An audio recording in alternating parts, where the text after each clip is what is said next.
जय श्री राम जी की। आज लॉ ऑफ अट्रैक्शन की बड़ी चर्चा होती है आधुनिक विद्वानों के माध्यम से।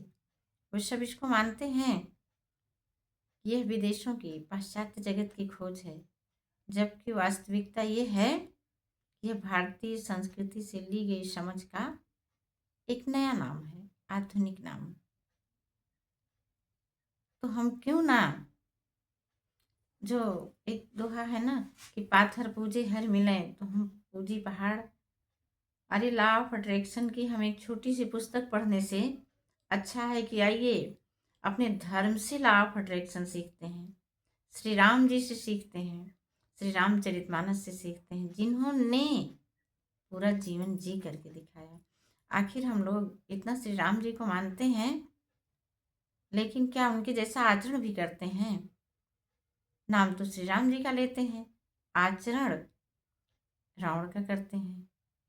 आप अपने मन से पूछिए कि जब भी कभी किसी ने हमारा अपमान किया तो हम उसके बदले में उसको क्या दिए? श्री राम जी का वो स्वरूप याद करिए, एकदम पूरी अवध नगरी सजी हुई है, सुबह राज्याभिषेक होना है, चारों तरफ चर्चा है श्री राम के राज्याभिषेक की, सब खुश हैं पूरी नगरी। और सुबह भोर में श्री राम जी को पता चलता है कि आप सिंहासन पर नहीं, आपको तो बन जाना है। उनकी प्रतिक्रिया क्या थी? आखिर हम रामचरितमानस पढ़ करके क्या सीखते हैं? विश्वास करिए, आज जो चारों तरफ ये दुख भरा जीवन फैला हुआ है, ये सब कहीं ना कहीं हम सब ने अपने विचारों से आकर्षित किया है। यदि हम श्री रामचरितमानस का, ये सिद्धांतों का अपने जीवन में पालन करें, श्री राम जी के आचरण का अनुकरण करें, ये हमारे जीवन में जितने भी आने वाले दुख हैं वे भी सुख में परिवर्तित हो जाते हैं। उनका हमको एहसास ही नहीं होता है। यही तो है लॉ ऑफ अट्रैक्शन। हम जैसी दृष्टि रखते हैं वैसी ही हमारे लिए सृष्टि बन जाती है। आज का आधुनिक विज्ञान, क्वांटम फिजिक्स भी ये कहता है कि ब्रह्मांड का कण कण इस बात का इंतजार कर रहा है कि हमको कोई देखे और वो तय करे कि मुझे क्या बनना है।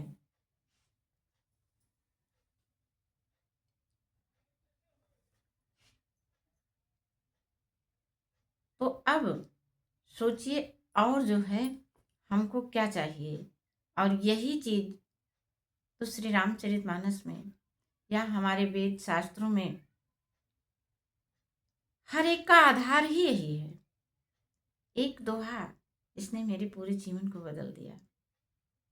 मैं पढ़ी और फिर उसकी व्याख्या लिखने लगी तो बस लिखती ही रह गई। व्यापक अकल अनी है अजय, निर्गुण नाम न रूप, भगत हेतु नाना विधि करत चरित्र अनूप। ब्रह्म का स्वरूप, ब्रह्म के निराकार स्वरूप की व्याख्या करते हुए ये कहा जा रहा है कि जो व्यापक है,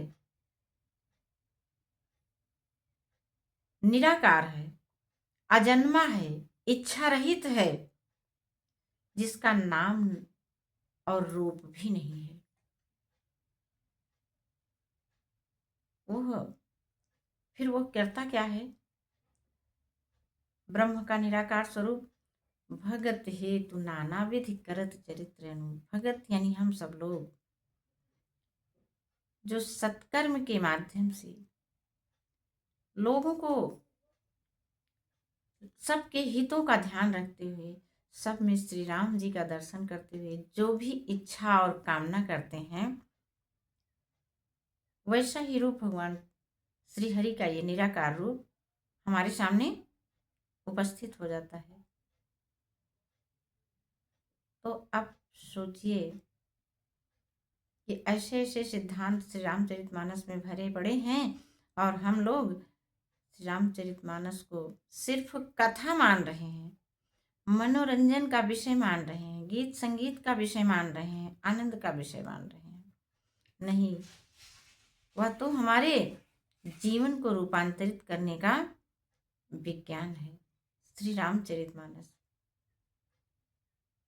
इस विज्ञान के सिद्धांतों को अपने जीवन में बदलिए, बदलाव लाइए, तभी हमारा श्री राम का नाम लेना सार्थक होगा। अन्यथा हम मुंह से कितना भी राम का नाम ले लें, फिर हमारे मनोरथ कैसे सिद्ध होंगे? मुंह में राम है, आचरण रावण के जैसा है।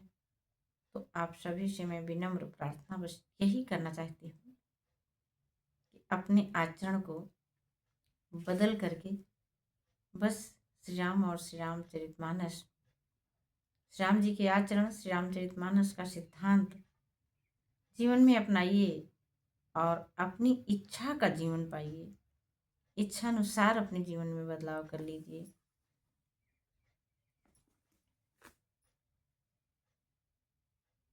आप सभी से एक और आग्रह है कि यदि यहाँ तक आपके मन को तनिक भी अच्छा लगा हो तो आप इस वीडियो को अपने अपनों के पास ज़रूर भेज दीजिएगा। आज बस इतना ही। अगले दिन हम फिर मिलेंगे। जय श्री राम जी की।